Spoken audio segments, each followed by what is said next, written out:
जहां तक हमें सुनने में आया कि एक जंगल था, यहां पर कोई आबादी नहीं थी, लेकिन एक आले रसूल के कदम यहां पर आए हैं। गौसे पाक का साहबजादा यहां आराम कर रहा है, लेकिन उसकी खिदमत के लिए भी जिसको चुना गया वो भी आले गौस है, वो भी आले रसूल है। एक बात मैं आपको बताता हूं, बहुत सारे लोगों को ऐसा लगता है मुझे स्टेज पर चढ़ते हुए देखते हैं, उतरते हुए देखते हैं, बस इतना ही जाहिर बहुतों को यूट्यूब पे दिखता है, तो बड़ा आसान लगता है कि यहां स्टेज पे चढ़ते हैं बड़ी इज्जतों के साथ, उतरते भी हैं बड़ी इज्जतों के साथ, लेकिन इस मिंबर पर आने तक के लिए जो हमारा सफर होता है वो कोई नहीं जानता। कभी कभार 25 घंटे, कभी कभार 36 घंटे का सफर। मैं ये मिसाल इसलिए दे रहा हूं, इस सजे हुए संवरे हुए माहौल को देखकर कुछ लोगों के दिमाग में ये बात आती है हजरत रईस अशरफ साहब को पका पकाया हुआ हलवा मिल गया। ये जंगल को मंगल बनाने में कई साल बीत गए, हजारों साल नरगिस अपनी बेनूरी पे रोती रही, बड़ी मुश्किल से होता है चमन में दीदावर पैदा। आज बदगुमानी करने वालों की एक अलग कतार है। उन लोगों को ऐसा लगता है कि माहौल जम गया है और इनको पका पकाया हुआ मिला है। अरे नादानो, सफर करो, तुम्हें पता चलेगा 40 साल का सफर क्या होता है। नारे तकबीर, नारे रिसालत, उर्से सरकार शाहे मीरा, हमारी ताकत, हमारी हिम्मत। अरे किसी कस्बे से, किसी देहात से कोई एक छोटे खानदान का तालिब इल्म आकर के बस गया होता तो समझ में आती बात कि घर बार कुछ नहीं है, खाने पीने की कमी थी, निकल गया था। लेकिन ये उस खानदान से आया हुआ शहजादा है जहां अकाबिर वक्त अपने ताज जूतियों में रखने पर फख्र महसूस करते हैं। मखदूम अशरफ समनानी किसी छुपे हुए शहजादे का नाम नहीं है, हिंदुस्तान की मांग का नाम है। मांग ना हो तो कोई खूबसूरती नहीं है। महबूबे सिमनानी, शाहे सिमना, उस आस्ताने का ये शहजादा सैयद अशरफ, रईस अशरफ। आपको ऐसा लग रहा होगा कि इनकी फजीलत में मैं बयान करने के लिए खड़ा हूं। आमतौर पर मेरी आदत नहीं है, लेकिन मैं हकीकत बोलने का हमेशा आदी हूं। उसकी वजह भी है। अभी नाज़िम इजलास आपसे कह रहे थे, नाज़िम इजलास ये बात कह रहे थे, ये किस तरह से निडर होकर के बात बोलते हैं, मेरी बात नहीं है। आप मुंबई चल करके देखें, मोइनुल मशाइख जिस वक्त चाहे, जिस मामले पर चाहे खुल करके बोलते हैं। या अगर मैं बोलता हूं, बात सिर्फ इतनी है मेरे अजीजों, हक बोलने के लिए खून साफ होना चाहिए और माँ बाप अच्छे होने चाहिए। नारे तकबीर, नारे रिसालत, उर्से सरकार शाहे मीरा, वो हाफिज़े नामूसे रिसालत। हलाल खून हो और माँ बाप सही नस्ब के हो।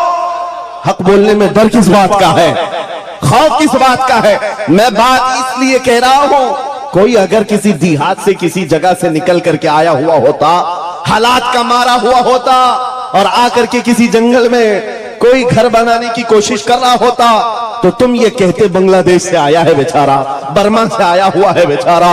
ये उस आस्ताने से आया है जहां वक्त के बादशाह भी अपनी निस्बत पर फख्र करते हैं। शाहे सिमना का सैयद रईस अशरफ को क्या कमी थी? क्या माँ बाप कमजोर थे? क्या खानदान कमजोर था? क्या उनके पास नस्ब की कमी थी या दौलत की कमी थी? कुछ न हो करके अगर सब छोड़कर एक जंगल में आकर आबाद होता है, यह आले रसूल की शान है, यह आले रसूल की शान है।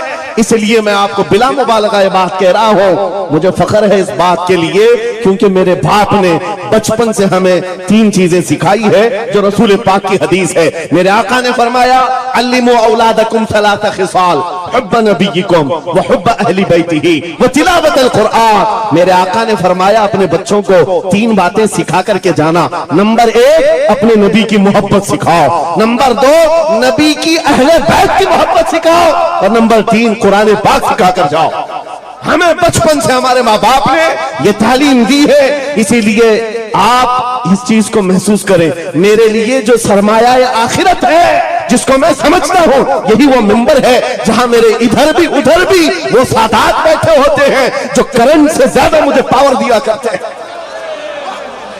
आज आपको क्या लगता है मेरे बाजुओं में जो ताकत नजर आती है, एक ही वजह है, मेरे बाप ने अहले बैत के कदमों में बैठना सिखाया है, उनका एहतराम सिखाया है और मुझे इस बात पर नाज है।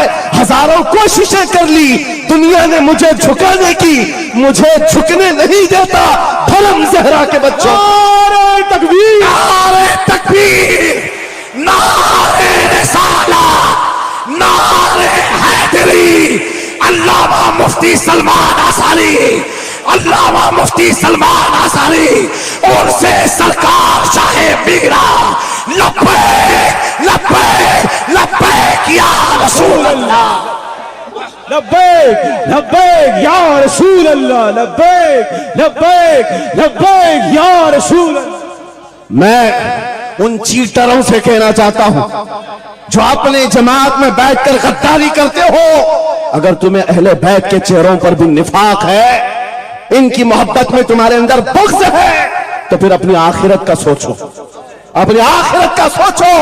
किसके पास जाओगे, किसके पास जाओगे?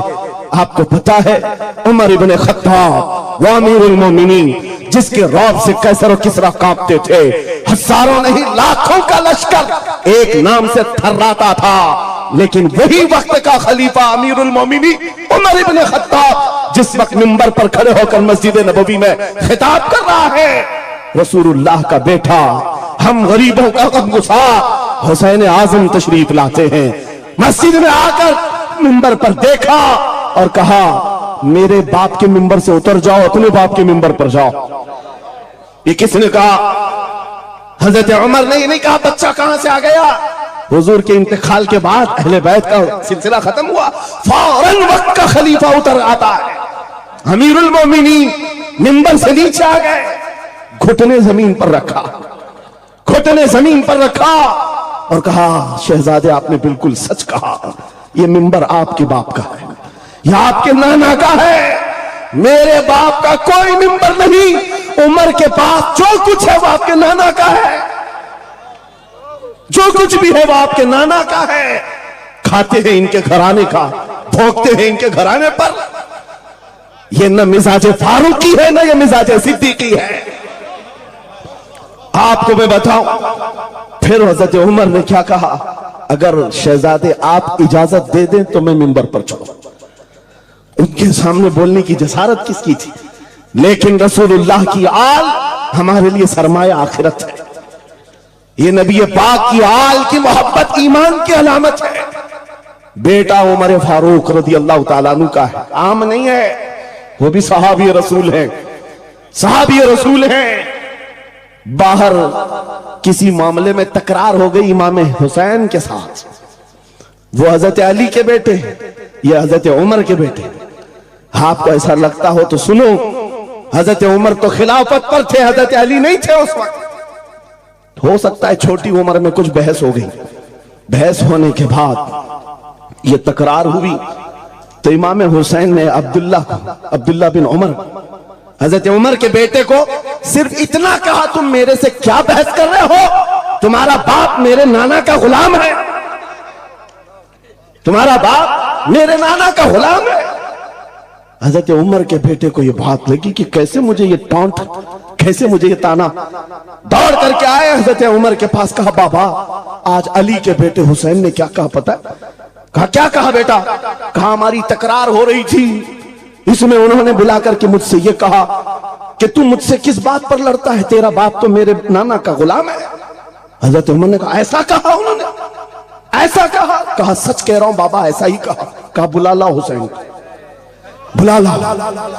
तलब किया गया, इमाम हुसैन को बुलाया। बेटा हजरत उमर का, हो सकता है उस वक्त उनको ये ख्याल हो कि शायद जज्र तौबीक हो जाए, डांट डपट हो जाए। हजरत उमर आते हैं, कहते हैं ए हुसैन इब्ने अली, ये मेरा बेटा जो कह रहा है क्या ये बात सच है? क्या आपने इसको ऐसा कहा कि तेरा बाप मेरे नाना का गुलाम है? इमाम हुसैन ने कहा हाँ सच बोलता हूं। हाँ मैंने कहा। कहा कह के बताओ कैसे कहा, कह के बताओ कैसे कहा? कहा मैंने इनसे कहा तेरा बाप मेरे नाना का गुलाम। हजरत उमर ने कहा और एक बार कहो। फिर कहा और एक बार कहो। उसके बाद उमर इब्ने खत्ताब की आंखों से आंसू निकले। कहा अपने बेटे को क्या बेहतरीन तकरार करके आया है। ये हुसैन यहां गवाही दे रहे हैं, कल क़यामत के दिन ये इतना कह दे मेरी जिंदगी वसूल है।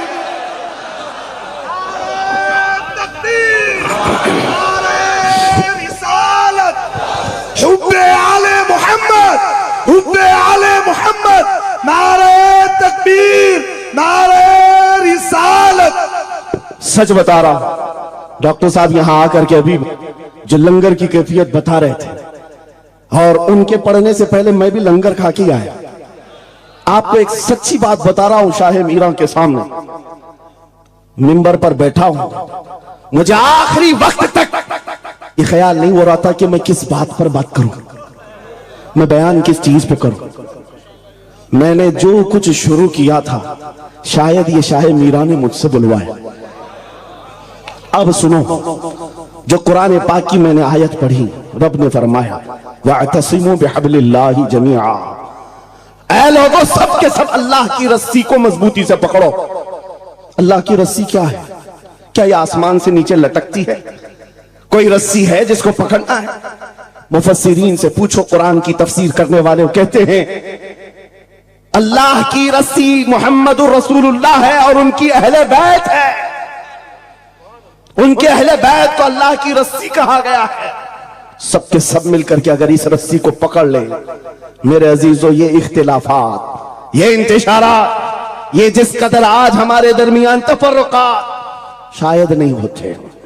हमारा मरकज, हमारा मावा, हमारा मलजा एक ही है। इस मिंबर ने आज लोगों को यह सिखाने की कोशिश की है, तुम जिस तरह मशरब और सिलसिलों में बट करके ये समझते हो कि मेरा खित्ता अलग है, इसका खित्ता अलग है। मेरे अजीजों, ये एक पूरा सिलसिला है, 700 साल पुराना सिलसिला, 700 साल पुराना सिलसिला। मगर इस मिंबर पर बैठ करके इश्क मोहब्बत के नारे लगवा रहे हैं। वजह यह नहीं है कि यहां की कोई पब्लिसिटी है, बल्कि यह बताना है इसलिए कि अहले बैत ही ये जानते हैं, जो हमारे नाना की कदर करेगा हम जिंदगी भर उसकी कदर करेंगे। आपको क्या लगता है आला हजरत का नाम, उनके मसलक का नाम रोटी सेकने के लिए लिया जाता है? मेरे अजीजों, आला हजरत का नाम, मसलक आला हजरत का नाम इसलिए लिया जाता है, डाल दी कल्ब में अजमत मुस्तफा सैयदी आला हजरत पे नारे तकबीर, नारे रिसालत, इश्क मोहब्बत, इश्क मोहब्बत, इश्क मोहब्बत, इश्क मोहब्बत, उनसे सरकार शाह मीरा। मुझे मेरे मुर्शिद गिरामी हुजूर ताजुश शरिया रहमतुल्लाह तआला अलैह एक बात कह करके मिस्र भेजे थे। जाने के वक्त कहा था, नाम की कोशिश मत करना, हुजूर का काम करना। और उन्होंने ये शेर पढ़ करके कहा था, आखिरी महफिल थी उस वक्त, मेरी तालिब इल्मी के जमाने की बात कर रहा, ये पढ़ करके बयान किया था। आला हजरत को देखना, उन्होंने ये खुद कहा है, बेनिशानों का निशान मिटता नहीं, मिटते मिटते नाम हो ही जाएगा। आला हजरत उस सिक्के राइजुल वक्त का नाम है, जिसने हर दिल पर राज किया है, हर खानकाह पर राज किया है। मेरा एक जुमला मैं अक्सर मजमों में कहता हूं, अक्सर तकरीरों में कहता हूं, एक बात समझ करके चलो, शाह मीरा के उर्स में आने वालों, मेरा एक फार्मूला सुनना है। अगर इज्जत चाहते हो, वकार चाहते हो, ये जुमला याद करो, उनकी बात करो, हर दिल पे राज करो। बस रसूलुल्लाह की बात करो, हर दिल पे राज करो। आज हमारी जो इज्जत है मेरे अजीजों, ये खानका है अशरफियान, और यहां खानका है शाह मीरा है, जिनके सामने मैं खड़ा हूं। लेकिन आपको मैं बताऊं, मैं अपनी किस्मत पर फख्र करता हूं। यही वक्त होगा, कल की रात में माररा मुतहरा में मौजूद था, वहां सादाते किराम के सामने, अजीजा ने गिराम, ये अहले बैत अतहार के इन तमाम मिंबरों का सफर करते करते हमें एक पावर मिलता है, ताकत मिलती है, और आला हजरत का वो मिशन समझ में आता है। कि आला हजरत ने रसूलुल्लाह के दरबार की नौकरी की थी। मेरे आका की दरबार की नौकरी का सदका अल्लाह ने उन्हें ऐसे अता किया है। मैंने मिस्र जाकर देखा है, अफ्रीका में देखा है, अमेरिका वगैरह हम गए नहीं, लेकिन जानते हैं जहां कहीं उर्दू बोलने वाला हो, बल्कि मैं तो अरबी दान लोगों को सुनाऊं। मिस्र की सरजमीन पर हर जुमा एक जगह मौलूद शरीफ हुआ करती थी, हम हिंदुस्तानी तलबा वहां जाते थे। मिस्र के रहने वाले उस्ताद हैं, जब महफिल मीलाद खत्म होती कहते हैं हिंदुस्तानी तलबा को खड़े हो जाओ, वो पढ़ो मुस्तफा जाने रहमत पे लाखों सलाम, जो पढ़ो। हम पढ़ते थे मगन होकर। एक बार मैंने उनसे पूछा था कि हुजूर आपको समझ में आता है ये सलाम? ये तो उर्दू में लिखा हुआ है, उर्दू बोलने वाले ही पूरा नहीं समझ पाते, आप समझते हैं? कहते हैं समझने की जरूरत नहीं, इश्क की बोली हर जमाने में हर जगह एक ही होती है। इश्क में बोला हुआ वो कलाम है, अरबी हो कि हिंदी हो, दिल को समझ में आने लगती है। मैं ये बात कहने जा रहा हूं मेरे अजीजों, उस रस्सी को मजबूती से पकड़ो, इख्तिलाफात नजर नहीं आएंगे, बात खत्म हो जाएगी। आज से 2 साल कबल एक कुत्ता यहां पर हिंदुस्तान में भौंकता था, खिंजीर का बच्चा जब नबी पाक की शान में भौंकता था, इस फकीर ने उसे ललकारा था। मेरा नाम मेरी इमेज लोगों के सामने है, मैं वाकया तफसील से नहीं बता रहा हूं, मैं अपनी बात आपके सामने ये रखना चाहता हूं। जिस वक्त उस खबीस मलऊन को पुकारा, आपको पता है हम तो एक छोटे से इलाके से उसको पुकारे थे, लेकिन निशाना सटीक जाकर लगा, और उसके बाद कुत्ता बिलबिलाया भी, मैदान में आने की बार बार कोशिश करता रहा, लेकिन अब तक वजूद नहीं है। लेकिन उसके बाद मैंने देखा है, महीना 2 महीना 3 महीने गुजरे होंगे, हर मुल्क से, अफ्रीका से, ऑस्ट्रेलिया से, न्यूजीलैंड से, अमेरिका से, हर जगह से लोगों ने मुझे मैसेज भी किए, खुतूत अरसाल किए, वहां से रिसाले भेजे और दादो तहसीन के साथ दुआएं दी। लेकिन साथ एक बात मैं बता रहा हूं, उन जमातों के बड़े बड़े लोग जिनसे हमारा कोई रिश्ता ही नहीं है, उनके बड़े बड़े अमीरों ने भी लेटर पैड में लिख करके दिया, कहा मौलाना आप बरेलवी हैं, आपसे हमारा इख्तिलाफ है, लेकिन जिस नबी पाक की शान के लिए आप खड़े हैं, हम सब छोड़कर आपके साथ खड़े होने को तैयार हैं। हम आपके सामने आज ये बात कह रहे हैं, ऐ सुन्नियों, हम तो दूसरों को बुला भी नहीं रहे, हम तो तुम्हारे इत्तेहाद की बात कर रहे हैं, लेकिन इत्तेहाद का नुक्ता एक है, जब तक तुम एक एक छोटे खूंटे को पकड़े रहोगे, हर कोई तुम्हारे साथ उलझता रहेगा।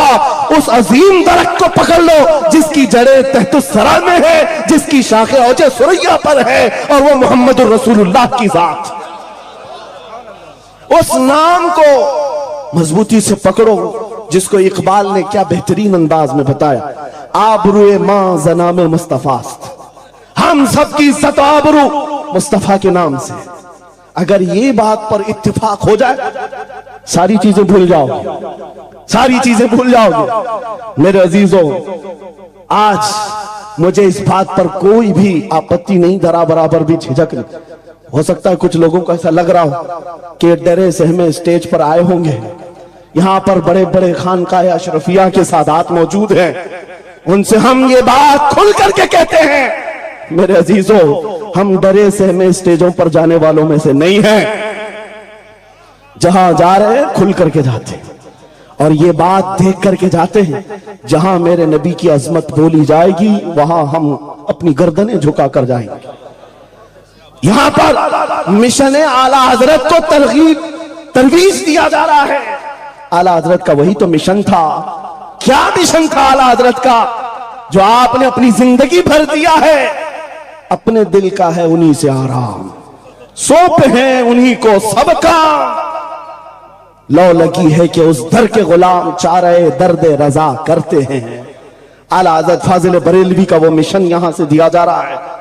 मैं यहां से एक मजबूत मैसेज देना चाहता हूं, हमारे सारे सिलसिले ये हमारी अजमत के लिए, हमारी जीनत के लिए, लेकिन सारे सिलसिलों की इंतहा मदीना तैयबा है। सारे सिलसिलों की इंतहा मदीना तैयबा है। तुम्हारा पीर जितना भी बड़ा हो, देखने में बहुत बड़ा भी दिखता हो, लंबा चौड़ा जुब्बा पहनता हो, बड़ा अमामा भी पहनता हो, सब कुछ हो, लेकिन अगर नबी का वफादार नहीं तो वो कुत्ते से जलील है। पीर नहीं है, कुत्ते से जलील है। और अगर तुम्हारा पीर पैबंद लगे, कपड़े उलझे भाल में है, लेकिन उसके सामने बैठो तो नबी की याद आने लगे, यह सिलसिला हक्का की अलामत है। हुजूर पाक सल्लल्लाहु ताला अलैहि वसल्लम हमारा महवर है, मेयार है। तुम जहां कहीं जाकर के आओ, घूम करके आओ, इस बात पर तुम्हें आज जमा होना चाहिए, इस बात पर जमा होना चाहिए। हुजूर पाक सल्लल्लाहु अलैहि वसल्लम की अजमत बोलो, हर दिल पर राज करो। आज सदियां बीत गई, एक कलाम सबको याद है।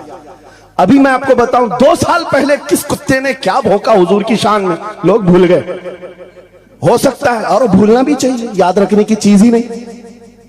आपको तो थोड़ा बहुत याद होगा, दिल्ली से भोंकता था, कोई लखनऊ से भोंकता था, नबी की शान में गुस्ताखी करता था। ये तो तुम्हारे जमाने की बात कह रहा हूं, 2 साल में भूल गए।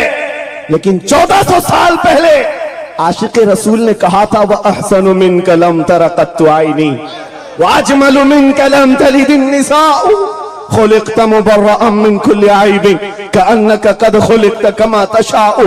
हस्सान बिन साबित रसूलुल्लाह के सहाबी हैं, हुजूर को देखकर कहा था, आपसे ज्यादा हसीन मेरी आंखों ने देखा नहीं, आपसे ज्यादा खूबसूरत किसी माँ ने जना नहीं।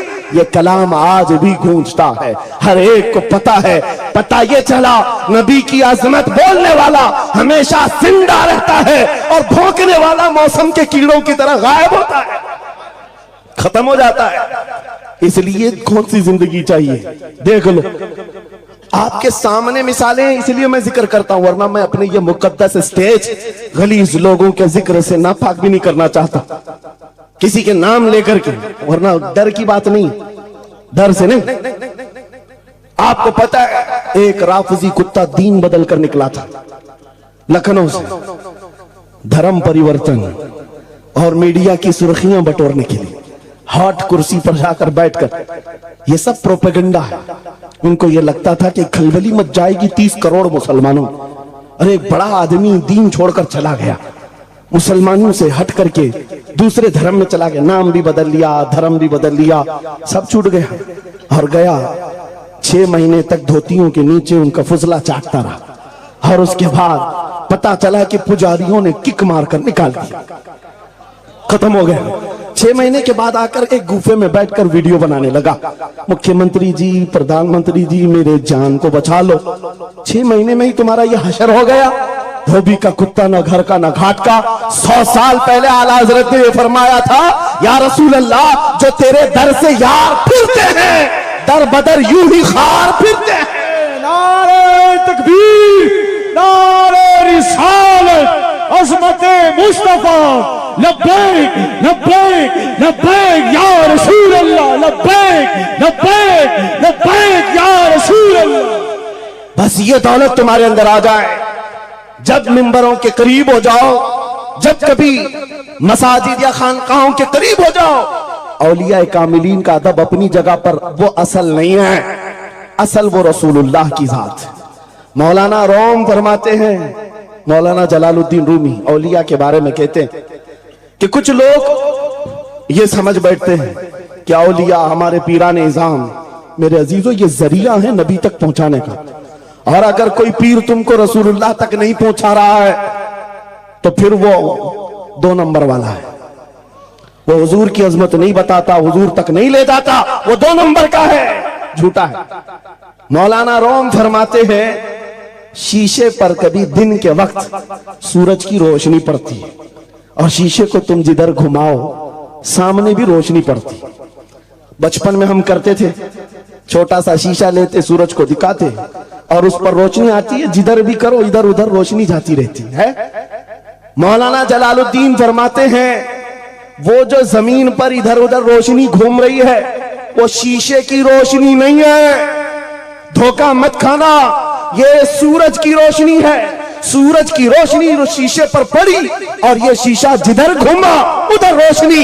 इसलिए याद रखना, पूरी जमीन पर जितने औलिया कामिलीन हैं, ये शीशे के मानंद हैं। इनके दिलों पर जो रोशनी पड़ती है वो मदीना तैयबा गुंबद खजरा से आती है और ये फिर जिस तरफ जाते हैं उस तरफ रोशनियां होती हैं। लेकिन साथ में तुम्हें ये याद रखना कि ये रोशनियां असल नहीं, इनके कल्ब पर जो रोशनी पड़ रही है वो गुंबद खजरा से आ रही है। बस वो असल चीज को मजबूती से पकड़ो। कुरान यही कहता है, वातसिमू बिहब्लिल्लाहि जमीआ, अल्लाह की रस्सी को मजबूती से पकड़ लो। आबरूए माजना में मुस्तफास, उनके जो हम गुलाम थे खल्क के पेशवा रहे, उनसे फिरे जहां फिरा फिराई कमी बखार में। सबब कुछ और है जिसे तू खुद समझता है, जवाल बंदे मोमिन का बेजरी से नहीं। इकबाल ने कितने अच्छे अंदाज में ये मैसेज दिया था। आपको एक बात मैं बताऊं, पेट में दर्द हो रहा है और आपको पता है किसी को भी अल्लाह ना करे कैंसर है, लेकिन फिर भी वो छुपाते हुए ये कह रहा नहीं गैस हुआ है, हाँ एसिडिटी हुई है, चूरन खाए घूम रहा है। अरे बड़ी बीमारी है, तुझे पता है अगर तो खुल करके इलाज कर ले। इकबाल कहते सबब कुछ और है जिसे तू खुद समझता। तुमको मालूम है हमारे जवाल का सबब क्या है, तुमको सबको मालूम है, बोलते क्यों नहीं? फिर रोते हो सियासत नहीं है, क़ियादत नहीं है, जमात नहीं है, एजुकेशन नहीं है, ये सब तो गाते रहते हो, ये सब चीजें नहीं है। असल सबब कुछ और है जिसे तू खुद समझता है। बहुत बारीक बात पर इकबाल ने निशाना रखा। जवाल बंदे मोमिन का बेजरी से नहीं। फिर इकबाल से ही हमने पूछा फिर वो है क्या सबब, क्या है वो सबब? इकबाल ने कहा उनके जो हम गुलाम थे खल्क के पेशवा रहे। वाह, यही है जिससे तू दूर हुआ और फिर आज जलील हुआ। सबब कुछ और है जिसे तू खुद समझता है। आ जाओ नौजवानों, उस सबब को हम हल करते हैं। 10 साल के करीब यूरोप की गलियां छान मारते हुए इकबाल वापस अपने वतन आया। वहां के यूरोपियन को देखा, उनके साइंस, उनके रियाजी, उनके फिजिक्स, उनके ज्योग्राफी, सब चीजों को देखा और कहता है मैं तो ढूंढ रहा था मेरी कौम की इज्जत कहां है, मेरी कौम की बुलंदी कहां है। 10 साल के बाद जब वापस आया, लोगों ने पूछा क्या मिला अपनी कौम की इज्जत का राज? इकबाल ने कहा मैं बहुत गौर से देखता रहा और फिर इस नतीजे पर पहुंचा मेरी कौम के उरूज और इर्तिका बुलंदी का एक ही राज है कि मोहम्मद से वफा तूने, तो हम तेरे हैं। ये जहां चीज है क्या लौहो कलम तेरे। ये उस वक्त इकबाल ने कहा था। और फिर मेरे अजीजों, इस बात को आज मैं दोहरा रहा हूं। एक बात अभी भी मैं नाउम्मीद नहीं हूं, सुन्नियों की ये कसरत। और जब आप तुम्हारे जोशो जज्बे, ये नात खानी जो है ये कोई हमारे यहाँ एक फॉर्मेलिटी नहीं है। इन नातों से तुम्हारे दिलों को इतना गर्म किया जाता है आपको खुद अंदाजा नहीं होता। सुभान अल्लाह, आपको अंदाजा नहीं है। हुजूर की याद में तड़पना, दिल का धड़कना सिखाया जाता है। और इन मजमों के रंग को देख करके मैं नाउम्मीद नहीं हूं। अभी इसमें रमक बाकी है, रमक बाकी है। अभी मैं कहता हूं अशहदु अन्ना मुहम्मद रसूलुल्लाह सल्लल्लाहु अलैहि वसल्लम। इधर बैठे हुए भी, सामने वाले भी अंगूठा चूम रहे हैं। मैंने नाम मेरे मुस्तफा का लिया, लेकिन कहा क्या मैंने आपको कि आप भी चूमो? किसने कहा आपको कि अंगूठों का बोसा लेकर आंखों से लगाओ? किसी ने कहा? अरे मैंने कहा भी नहीं, ना तमहीद बांधा। इधर नाम लिया, बेइख्तियार अंगूठे उठ गए। वाह, बेइख्तियार लबों को छूम लिया तुमने, लबों से अंगूठों को चूम कर आंखों से लगाया। यह इस बात की अलामत है गुनहगार हो गए, गद्दार नहीं है। नारे तकबीर, नारे रिसालत, नारे हैदरी, उर्से सरकार शाहे मीरा, मुहाफिजे से रिसालत। मरे हुए लोगों से क्या खिताब किया जाए? जिंदगी बाकी है, इसीलिए तो घूम घूम कर आपसे खिताब कर रहे हैं। और इस उम्मीद के साथ कि इकबाल ने यह भी कहा था कि निकल कर सहरा से जिसने उलट दिया था तख्ते रोमा को, सुना है कुदसियों से मैंने कि वो शेर फिर होशियार होगा। इकबाल की बात सुनो, कह रहा है पहले जमाने में सहरा से निकले थे सहाबा, पैरों में चप्पल नहीं थे, पैबंद लगे कपड़े, तलवारें टूटी हुई, लेकिन जब निकले थे तो रोमन एम्पायर को भी धूल चटा दिया था, पर्शियन एम्पायर को भी परखचे उड़ा दिए थे, 2 सुपर पावर ताकतों को नाकों तले छने छबवा दिए। ये तारीख में मौजूद है, मिटाने से नहीं मिटेगा। इकबाल ये कहता है ये जो हालात हुए थे ये देखकर मुझे अंदाजा है वो दिन आएगा मोहम्मद अरबी का शेर फिर होशियार होगा। हम वो होशियार करना चाहते हैं। ये नहीं कि मैं कहता कि हम हैं, ये हैं, वो हैं। खुदा किसी भी दिन, किसी भी जमात में, किसी भी इलाके में एक दिन सलाहुद्दीन को जरूर पैदा करेगा और फिर वो आएगा, इनकलाब लाएगा। हम ना उम्मीद नहीं है खुदा की रहमत से, बार बार आपको जगा रहे हैं। और जब तक ये दौलत मोहब्बत मुस्तफा मौजूद है, मेरा ये यकीन है कि हमें हजारों ताकतें मिलकर के मिटा नहीं सकेंगी, नहीं मिटा सकेंगे। ये दौलत लासवाल तुम्हारे पास मौजूद है। आप नहीं देखते आज हालात बड़े खराब हैं। डॉक्टर साहब हमारे मेहमान हैं, लेकिन आपको पता है यहां के हालात, इनके ही पड़ोसी बल्कि इनकी बिरादरी के लोग जो नात खां हैं, मशहूर नात खां हैं, हमसे पूछ रहे थे कि मौलाना आप जो है कुफार और मुशरिकीन के नरगे में हैं और वहां पर आप इस तरह से बोलते हैं, कैसे बोलते हैं? मैंने उस वक्त बगदाद मुकद्दसा में उनसे अर्ज किया था, क्यों दबे जिस पे हिमायत का हो पन जाते हैं, क्यों दबे जिस पे हिमायत का हो पन जाते रहा। शेर को खतरे में लाता नहीं कुत्ता तेरा। हाँ हम तादाद में कम हैं, हम तादाद में कम हैं और बड़े हालात के मारे हुए हैं, लेकिन हमें अपनी तारीख याद है। बदर में भी तादाद कम थी, उहद में भी तादाद कम थी और सबसे बड़ी तादाद तो करबला में कम थी, लेकिन फतह का झंडा आज भी करबला वालों का ही लहरा रहा है। सुभान अल्लाह। तादाद माने नहीं रखती। कभी मत जाना इन सब मामलात पर। आज जो ढकोसले पैदा किए जाते, तुम्हें मुर्दा किया जा रहा है। कुछ मत बोलो, हालात बड़े खराब हैं। इनसे पूछो तुम्हारे बाप दादा के जमाने में हालात अच्छे थे, वो भी कहेंगे हालात उस वक्त भी खराब थे, उस वक्त भी खराब थे। अरे सुबह अजल की बात कर रहा हूं, इस्लाम का सूरज तुलू हुआ कि मक्का के हालात खराब ही थे, मदीने हुजूर हिजरत करके गए, हालात खराब ही थे। मैं आपको बताऊं, मेरी फिक्र करने वाले उलमा बड़े बड़े सादा बहुत दुआ करते हैं, लेकिन साथ में ये भी कहते हैं थोड़ा सा एहतियात से। क्या आपका होना यहां कौम के लिए जरूरी, इफादा इस्तिफादा लोगों का चलता रहेगा, फायदा होता रहे। मैं एक बात कहता हूं, मैं तो बहुत छोटा सा, बल्कि मैं कोई घास के लायक भी नहीं। इमाम हुसैन का होना कितना जरूरी था। सहाबा कराम के जमाने में अहले बैत का वो सबसे बड़ा चेहरा इमाम हुसैन का होना जरूरी था कि नहीं था?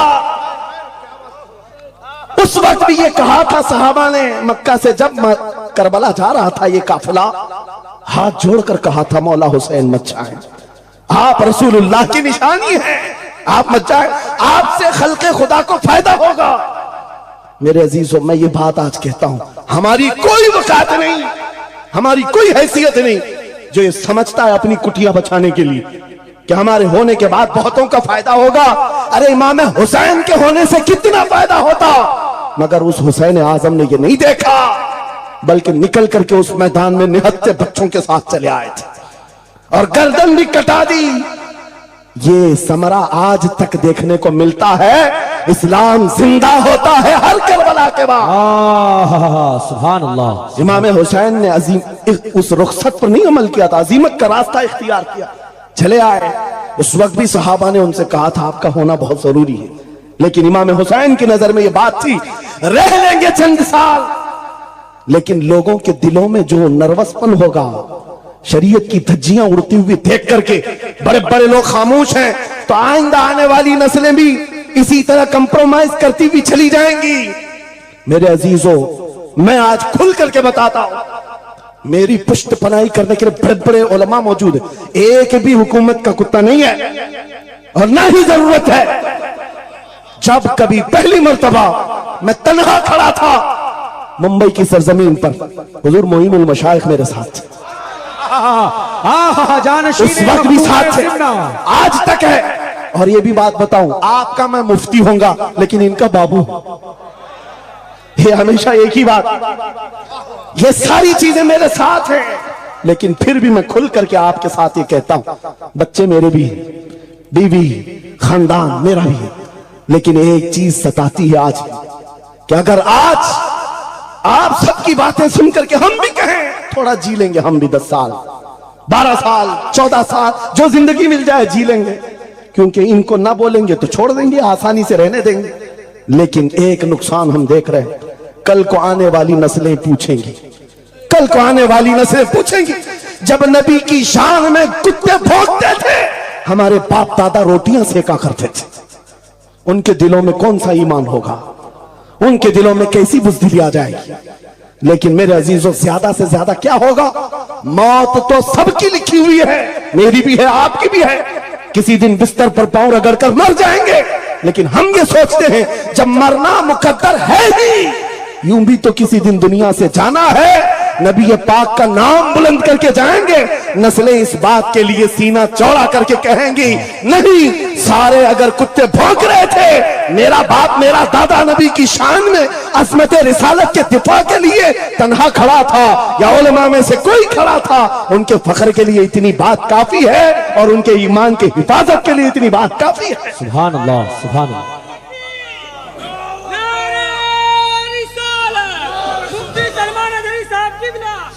इस अज़मत रिसालत के लिए आपको क्या समझ में आता है?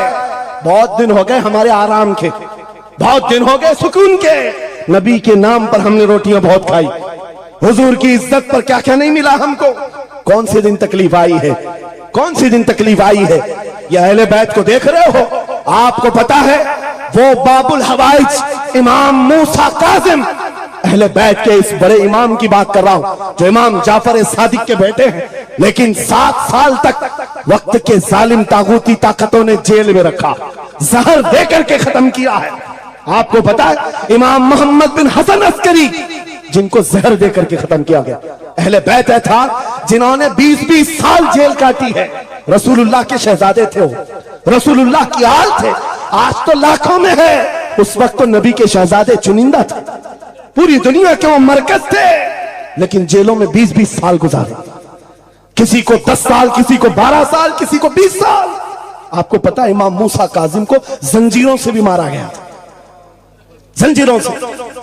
आप अपने बाप को मार खाता हुआ देख करके नहीं बर्दाश्त कर पाते, हमारे वो अजीम इमामों की बात कर रहा हूं जिन्होंने मेरे नबी की शरीयत की दिफा के लिए जेलों की जिंदगी हद तक है। रिवायत ये बताती है मौला इमाम मूसा काजिम का जनाजा भी जेल से निकला।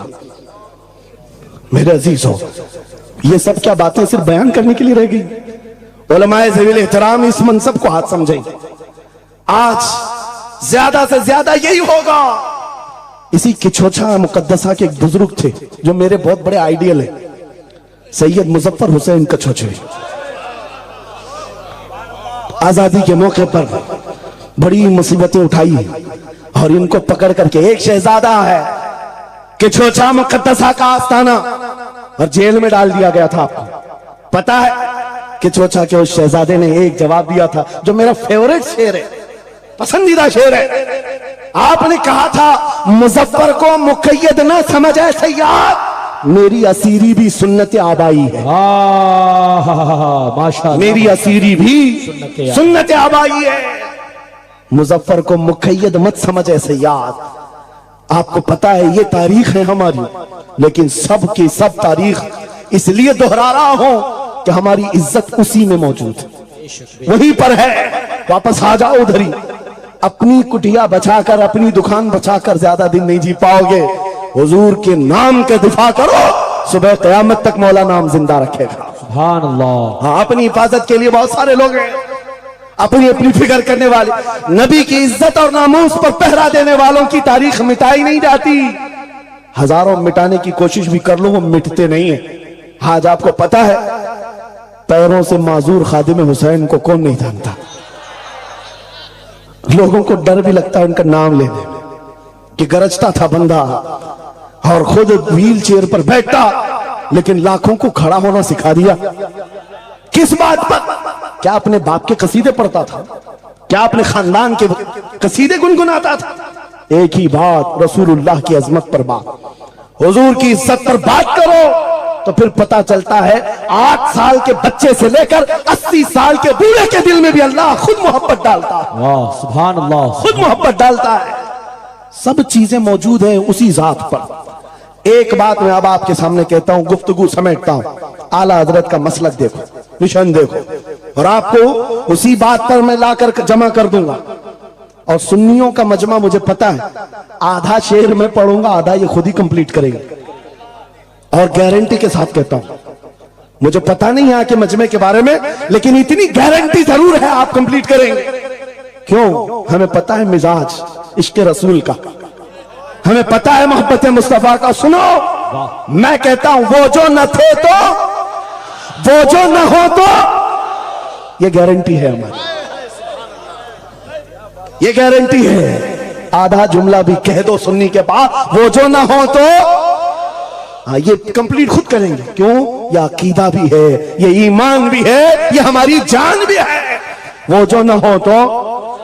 अब सुनो मेरे अजीजों, जब तुम्हारा दिल पुकार कर कह रहा है वो जो ना हो तो, हमारे नाम के साथ वो जो ना हो तो, हमारी जिंदगी में वो जो ना हो तो, हत्ता के कब्र में चले जाओ, बहुत सारे जवाब दे दें, तुम्हारा रब कौन, तुम्हारा दीन क्या, मेन सवाल तो यही होगा, मा कुंत तक़ूलु फी हक़्क़ि हाज़ा रजुल। बल्कि बात सही अहादीस में मैं कह रहा हूं, एक ही सवाल का जिक्र भी आया है, कब्र में एक सवाल का जिक्र भी आया है, और फरमाया गया सिर्फ एक सवाल ये होगा, बता इस रसूल के बारे में क्या कहता था।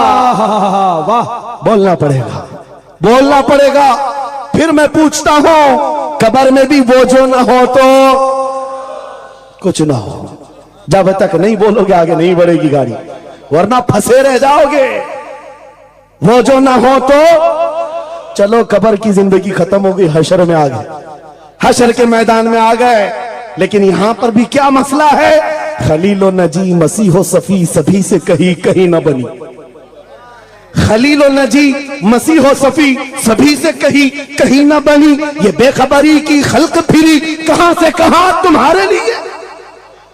वहां पर भी सबके पास फिर करके आती है कौम, उसी मोहम्मद रसूलुल्लाह के पास आए।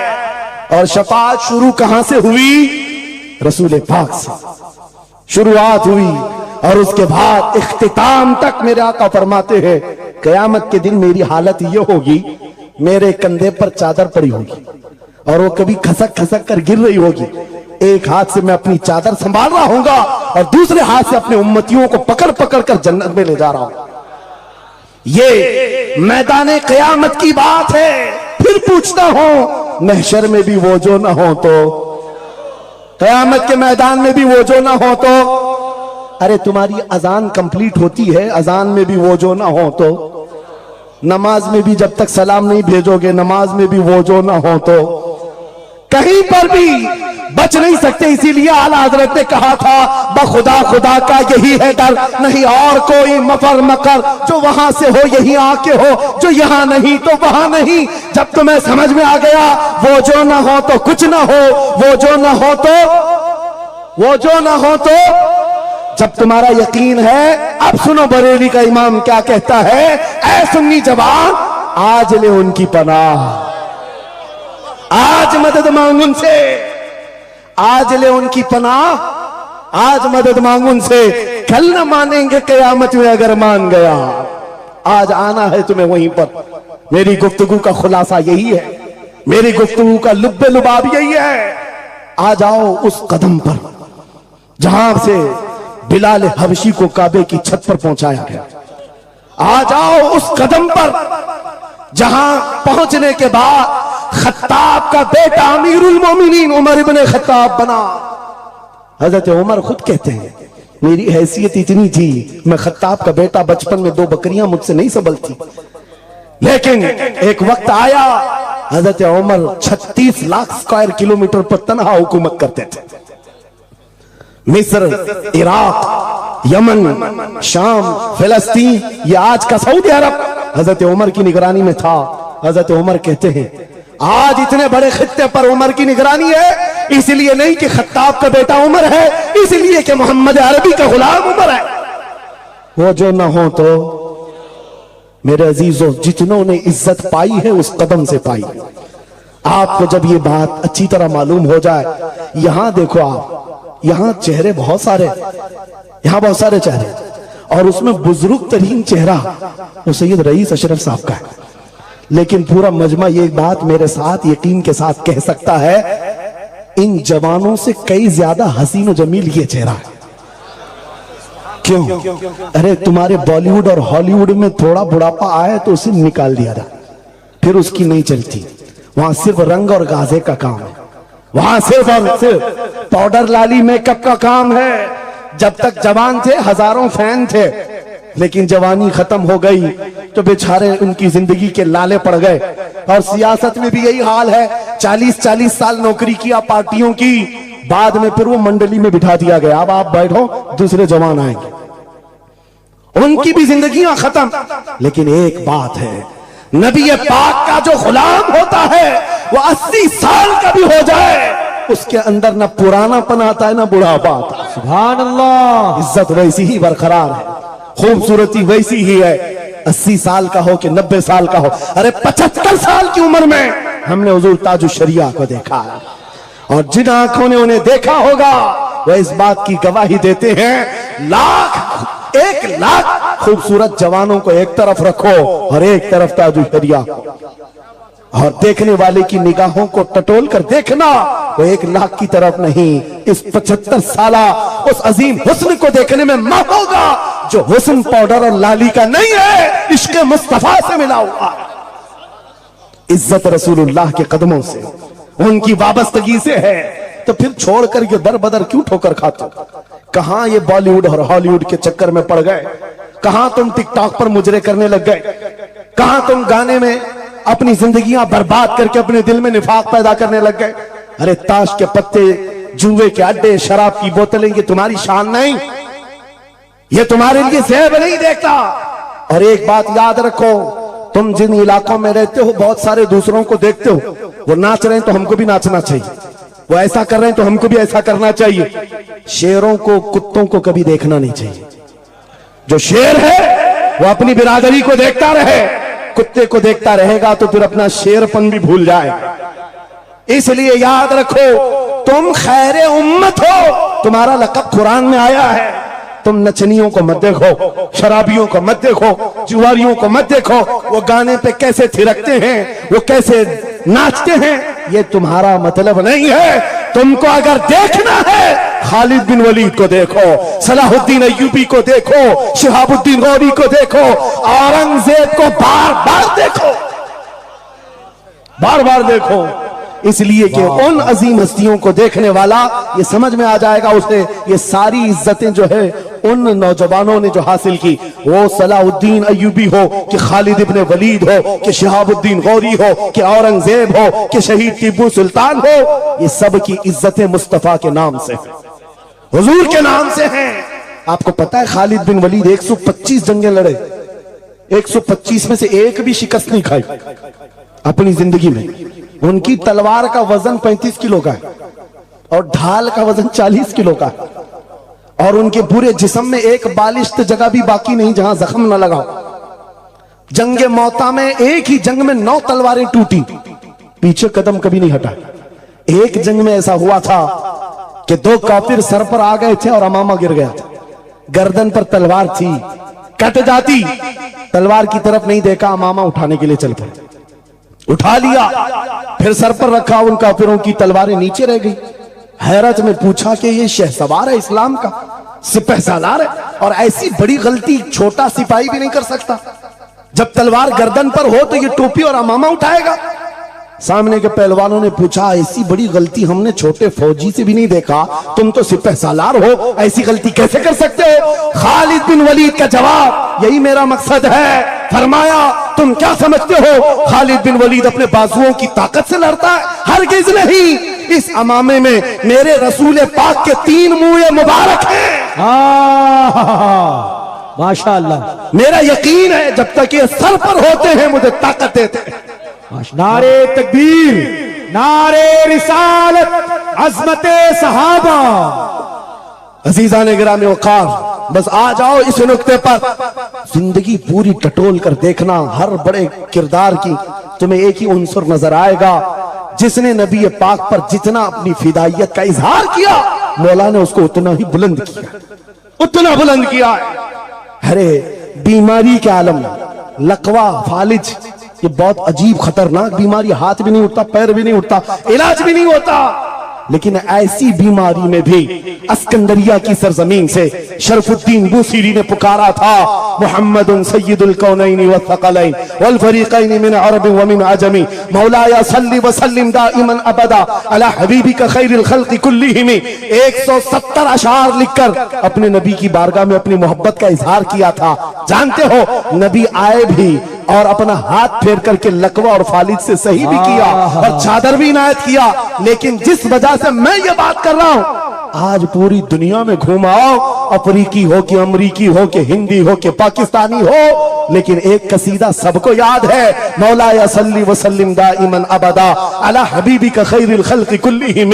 मैंने बात तहकीक करके देखा, शरफुद्दीन बूसीरी का ये कसीदा अक्सर को समझ में नहीं आता, लेकिन गुनगुनाता हर कोई है, पढ़ता हर कोई है। पता ये चला कमाल बूसीरी का नहीं है, जो नबी की अजमत बोलता है मौला उसे सलामत रखता है, सुभान अल्लाह, जिंदा रखता है।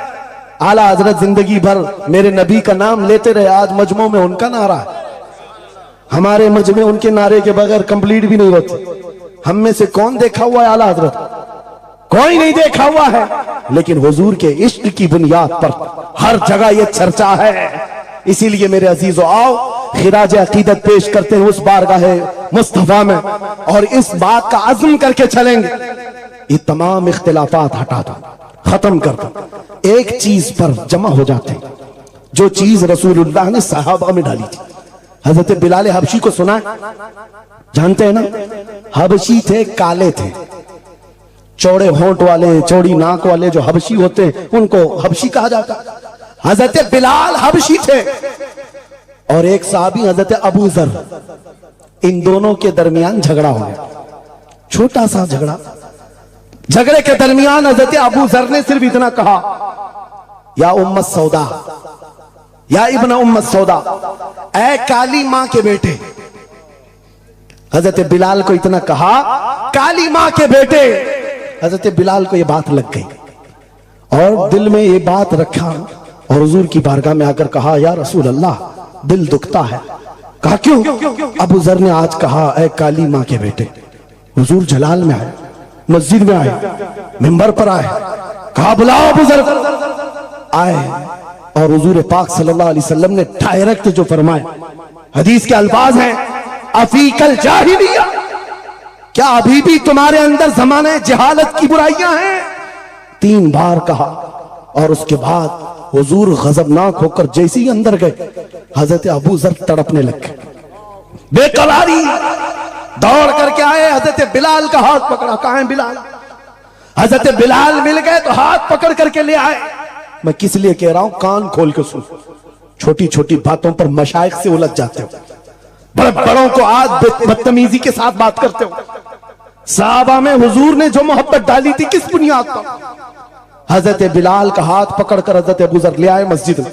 कहा, बिलाल गलती हो गई, मैंने तुमको इब्न उम्मी सौदा कहा, काली मां का बेटा कहा। हजरत बिलाल कहते वो बात हो गई, खत्म हो गई। कहा नहीं, खत्म नहीं हुई, मेरे नबी नाराज हैं, आका नाराज हैं। फिर क्या किया? हजरत बिलाल ने कहा मैंने माफ कर दी। हजरत अबू जर कहते ऐसे नहीं, ऐसे नहीं। हजरत अबू जर नीचे जमीन पर सो गए। कहा बिलाल, तुम अपना ये काला पांव, इसका तलवा मेरे चेहरे पर रगड़ो, चेहरे पर रगड़ो, ताकि मुझे एहसास हो कि मैंने किससे उलझा है, किससे उलझा है। अपने आप को नीचे लिटा दिया। कहा बिलाल, अपना पांव मेरे चेहरे पर रखो, एहसास जब हो जाए नबी के गुलामों। हजरत बिलाल कंधे पकड़कर उठाते हैं। कहा अबू जर क्या कर रहे हो? मेरा पांव तुम्हारे चेहरे पर? अल्लाह कभी ना करे। आओ सीने से सीना मिलाओ, मैं जिसका गुलाम हूं उसके तुम भी गुलाम हो। सुभान अल्लाह। यह उनकी इज्जतें थी। एक ही महवर था वो नबी पाक की इज्जत, एक ही मरकज था। काश वो चीज अगर आज आ जाए, ये सब भूल जाएंगे इख्तिलाफात। असल बात ये, जिहालत इतनी भरी हुई है, ये छोटे छोटे तबकों में बट करके पता नहीं किसको किसको कोसते रह जाते हैं। अरे जिसको बोलना हो उसको बोलने से पहले इतना तो सोचो, नबी की बात करता है, हुजूर का गुलाम है, आशिक रसूल है। लेकिन एक बात, तुम खराबियां छोटी सी भी पा लेते हो तो चर्चा करते हो, इतना चर्चा करते हो। क्या ये फरिश्ते हैं? हर एक से गलतियां हैं, हर एक की गलतियां हैं। जितना चर्चा एक गलती को लेकर करते हो, कसम खुदा की बताओ, अपने दिल पर हाथ रखकर उसकी एक अच्छाई मिले तो क्या इतना चर्चा करते हो? क्यों नहीं करते? इसका मतलब है दिल बीमार है तुम्हारा, साथी हसद है, जिसको लेकर किसी को टॉन्ट करते हो, किसी को तानाजानी करते हो। सोशल मीडिया इस पर भरा पड़ा हुआ है, नए नए मुफत्तिन इस तरह के मुनाजिर आए हुए हैं। फितना अंगेज लोग, वो अपने दिलों का इलाज करें, वरना मुनाफिकत आ जाएगी, मुनाफिकों में शुमार होगा। अरे तुम्हारी एनर्जी गुस्ताखाने रसूल के लिए रखो, आशिकाने रसूल के लिए नहीं। जितनी ताकत लगाना है उन कुत्तों के खिलाफ लगाओ जो नबी पर भौंकते हैं और जो जिंदगी भर नबी की अजमत की नौकरी करते हैं। तुम्हारी जुबानें उनके लिए खुलती हैं। बहुत उम्दा। कैसा आलमिया है, कैसा आलमिया है। जिंदगी भर नबी की नात पढ़ने वाले को एक कूड़ा करकट जमा करने वाला, सब्जी बेचने वाले के सामने खड़े होकर अपना ईमान साबित करना पड़ रहा है। बड़े बड़े मशाइख को आज सर्टिफिकेट दिखाना पड़ रहा है, मैं भी मोमिन हूं, मैं भी मोमिन हूं। और किसके सामने? यह गली कूचों पर, नुक्कड़ पर बैठ करके मुनाजरे करने वालों पर, जिनके ईमान का कोई ठिकाना नहीं। लेकिन मैं आपको कहता हूं, इन गद्दारों से अपने आप को बचाओ। नबी की अजमत जिसके पास देखो, सारे इख्तिलाफात भूल जाओ, उसकी इज्जत करो, बेशक उसकी इज्जत करो। इसलिए कि कल क़यामत के दिन तुम्हें जब खड़ा होना है शफाअत के लिए, तुम भी उसी नबी को पुकारोगे, वो भी उसी नबी को पुकारे। लेकिन एक बात सुन करके जाओ, मेरे आका ने फरमाया मेरा उम्मती, ये नहीं कहा मेरी अहले बैत, अहले बैत का मकाम बहुत बुलंद है। फरमाया हुजूर फरमाते कल क़यामत के दिन वो मेरी शफाअत के करीब ना आए, अल्लाहु अकबर, वो मेरी शफाअत के करीब ना आए। नबी को कितना एहसास है तुम्हें जोड़ कर रखने का, तुम्हारे इत्तिहाद का। हुजूर पाक ने 3 दुआएं की थी मस्जिद इजाबा के पास। एक दुआ नहीं पहुंची, जिसमें वो यही दुआ थी कि अल्लाह मेरी उम्मत को इख्तिलाफात से बचा। ये इम्तिहान है उम्मत का, लेकिन नबी को सबसे ज्यादा इस बात का शौक था कि मेरी उम्मत मुत्तहिद रहे। ऐसा शौक नबी पाक का कि सहाबा को तकरार करते हुए देखना पसंद नहीं करते, सफों में दरार पसंद नहीं करते। आपको पता है हुजूर उस वक्त तक रकात नहीं बांधते जब तक सफें पूरी दुरुस्त नहीं करते। ये इत्तिहाद ही की तो बात थी, दिल से दिल जोड़ना, कंधों से कंधा जोड़ना। और आज हमारा हाल ये हो गया, इत्तिहाद की बात करो तो हम सुलह कुल्ली हो गए। मैं तो अहले सुन्नत व जमात आशिकाने मुस्तफा की बात कर रहा हूं। अरे छोड़ो उन खबीसों को, अपना इत्तिहाद तो कर लो, बहुत उम्दा, अपना इत्तिहाद कर लो। तुम्हारा हर बुजुर्ग पर इत्तिहाद है, गौस पाक तुम्हारे, गरीब नवाज तुम्हारे, मखदूम सिमना तुम्हारे, महबूब इलाही तुम्हारे, लेकिन इनके सब मानने वाले सब अलग। क्यों? ये सारे औलिया का मिशन एक ही है, अजमत रसालत, वाह, अजमत नामूस रिसालत। जब सबका मिशन एक है तो फिर अपने दिल का इलाज करने की जरूरत है। आज बस दिल का इलाज करो। कहीं ऐसा तो नहीं कि शैतान हमें लायानी बातों में मुलविस कर रखा है, तुम्हारा पूरा का पूरा सर घुमा कर रख दिया गया है। जिन चीजों में तुम्हें अपनी एनर्जी खर्च करनी थी, शैतान कहीं और लगा दिया। इसीलिए कुत्ते खुल करके मैदान में आने लग गए। उनको पता है जिस दिन ये मोहम्मद अरबी के शेर जमा होने लग जाए तो फिर इनका जीना हराम कर रखेंगे। तुम्हें हजारों इख्तिलाफात में डाल रखा है और बाज़ाब्ता इसकी प्लानिंग होती है। इस हलके को अलग, हर एक में एक फित्तीन भेजा जाता है जो उसके मुर्शिदों को ये गाली दे, इधर का एक उनके मुर्शिदों को गाली दे, और फिर ये अंगार भड़काए रखे, ये उलझते रहें, उलझते रहें, उलझते रहें। और कुफ्फार और मुशरिकीन अपने नापाक मंसूबों से इस्लाम को गालियां दें, कुरान को गालियां दें, रब को गालियां दें, नबी को गालियां दें। आज ये आलमिया है या नहीं? तुम पीर के खिलाफ बात सुन करके भड़क जाते हो और नबी के खिलाफ बात सुनकर खामोश बैठते हो। अल्लाह अकबर, कैसा आलमिया आ गया। अगर तुम इस तरह की टुकड़ियों में घेर दिए गए, महसूर हो गए, तो समझ लो कि बर्बादी बहुत करीब है, बहुत करीब है। बगदाद में ये हो चुका है, गरनाता में ये हो चुका है। उलमा को लड़ाया गया था, अलग अलग जमातें बनाई गई थी, बाज़ाब्ता उसमें शिया सुन्नी अलग अलग तबकात बनाए गए। क्योंकि एक बुजुर्ग ने कहा था अपने बेटे को, लकड़ियों का एक गट्ठा दिया बंधा हुआ, बेटे से कहा बेटा इसको खोलना नहीं, तोड़ देना। तोड़ने की कोशिश किया, उसका घुटना फूट गया, उसके बाद वो आया कई घंटों के बाद, कहा बाबा टूटता नहीं। कहा खोल दे रस्सी। रस्सी खोला, गट्ठा था लकड़ियों का। कहा अब तोड़। एक एक को तोड़ा, आधे घंटे में टूट गए। बुजुर्ग ने कहा बेटा मैं ये उम्मत मुस्तफा की मिसाल देना चाहता हूं। अगर ये रस्सी में मजबूत बंधे हो, बड़ी सी बड़ी ताकत इनको तोड़ने आए अपना खुद बर्बाद कर जाएगी। लेकिन अगर तुम खुल गए तो चंद दिनों में कस्तों में सफाया होगा। मुत्तहिद रहोगे तो कहलाओगे मोमिन व गाजी, मुंतशिर होगे तो कस्तों में सफाया होगा। मेरा मैसेज यही है, वातसिमू बिहब्लिल्लाहि जमीआ, अल्लाह की रस्सी को मजबूती से थाम लो। और अल्लाह की रस्सी एक ही है। कितनी अजीब बात है, वो दूसरों के लिए फर्क करना मुश्किल हो जाता है। उनका हवाओं का खुदा अलग है, पानी का अलग है, मिट्टी का अलग है, मरने का अलग है, पैदा होने का अलग है। अरे तुम्हारा सब मिलाकर एक ही है, एक ही है। एक खुदा है जिसके सामने तुम्हें झुकना है। और फिर नबी पाक जो सारे नबियों का सरदार, एक रसूल की मोहब्बत तुम्हारे दिल में बिठाने के लिए कही गई। एक रसूल की मोहब्बत, अगर इस पर हम कामिल हो गए, मेरे अजीजों कुरान कहता ला तहीनु वला तहज़नु अंतुमुल आला व अंतुमुल आलाऊन, तुम सबसे बुलंद होगे अगर नबी के गुलाम हो जाओ। अगर नबी के गुलाम हो जाओ। सब मेरी बातों का खुलासा एक ही है। आओ बारगाह मुस्तफा में यह अहद करते हैं और अपनी जिंदगी का मकसद समझ करके आखिर में इस बात पर खत्म करता हूं। यह सूफिया का एक मसलक है, मैं इजाजत लेकर कह रहा हूं 2 जुमले। एक सूफिया के मसलक में मुराकबा होता है। मुराकबा, मुहासबा, मुकाशफा, अलग अलग चीजें हैं। वो मंजिलें तय कराते हैं। औलिया इकराम के सामने जाओ, तस्बीहात अलग हैं, नमाजें अलग हैं, मुजाहिदे अलग हैं, लेकिन उसमें एक चीज है मुराकबा। मुराकबा किसको कहते हैं मैं आपको बताता हूं। गर्दन झुकाकर खामोश बैठ जाना, पढ़ना उड़ना कुछ नहीं, खामोश बैठना है, यह मुराकबा है। खामोश बैठना। हजरत जुनैद बगदादी से पूछा गया, अरे खामोश बैठे तो बंदा खामोश तो नहीं रहेगा, सोचेगा, दिमाग तो चलता ही रहेगा कुछ ना कुछ। क्या सोचे, कुछ तो सोचें आती है। खामोश बैठता है बंदा तो सोचता है। हजरत जुनैद बगदादी ने कहा हाँ, मुराकबा मतलब है पढ़ना तो नहीं है, सोचना तो है। कहा क्या सोचना है? कहा बस एक ही बात बार बार सोचना, मैं क्यों पैदा किया गया, मैं क्यों बनाया गया, क्यों पैदा किया गया, बस इतना ही सोचना। इस मुराकबे पर हर वली अमल करता रहा। और बताओ मैं आपको, जब किसी का मुराकबा मुकम्मल हो जाए, तुम भी करके देखना, आज के बाद जाओ बैठ करके 1 घंटा ना सही, आधा घंटा नहीं, 10 मिनट आंखें बंद करके सोचो मुझे क्यों बनाया गया, मुझे क्यों पैदा किया गया, इस जगह क्यों रखा गया।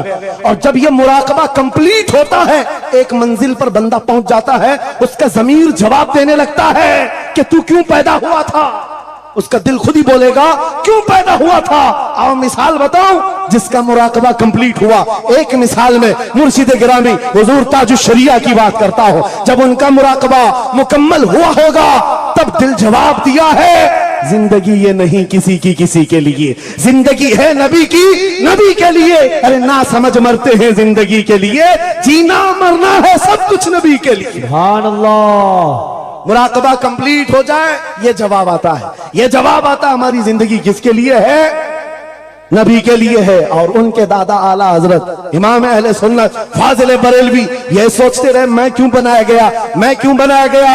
और जब दिल जवाब देने लगा तो अशार की जुबान में कह पड़े, दहन में जुबान तुम्हारे लिए, बदन में है जान तुम्हारे लिए, हम आए यहाँ तुम्हारे लिए, उठे भी वहां तुम्हारे। और सिर्फ हम ही नहीं है रसूल के लिए, जमीन व जमा तुम्हारे लिए, मकीनो मखा तुम्हारे लिए, चुनी न चुना और बने दो जहां तुम्हारे लिए। जब सब नबी के लिए है तो आ जाओ, अर्ज करते हैं उस दरबार में, मैं मुजरिम हूं आका मुझे साथ ले लो, कि रास्ते में है जा बजा थाने वाले, चमक तुझसे पाते हैं सब पाने वाले। मेरा दिल भी चमका दे, मेरा दिल भी चमका दे, मेरा दिल भी चमका दे, बरसता नहीं देख कर अबरे रहमत, हम बदों पर भी बरसा दे बरसाने वाले।